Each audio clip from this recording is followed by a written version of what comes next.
The Underground Railroad was a tunnel system connecting southern Florida all the way up to the Canadian border. This railroad was made up of safe haven stations to house the runaway slaves in a system through the South. The Underground Railroad was made up of stations 10 to 20 miles away from each other. The runaway slaves would make their way from station to station in the nighttime and hide in the daytime. These stations were houses owned by Southern white abolitionists and allies of the slaves.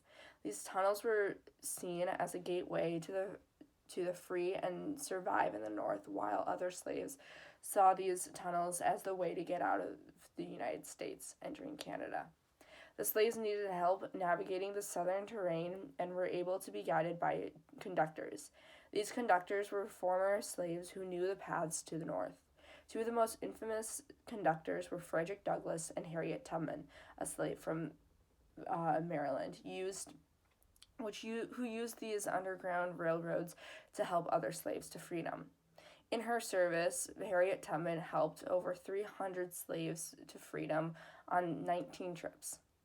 Because of the number of slaves missing and being found in the North, Southerners wrote the Fugitive Slave Act of 1850, which allowed local governments to seize and retrieve runaway slaves from anywhere north or south. This law made it incredibly difficult to use the railroads.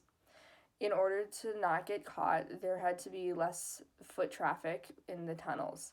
By the end of its usage, the Underground Railroad helped 5,000 slaves to freedom in the North.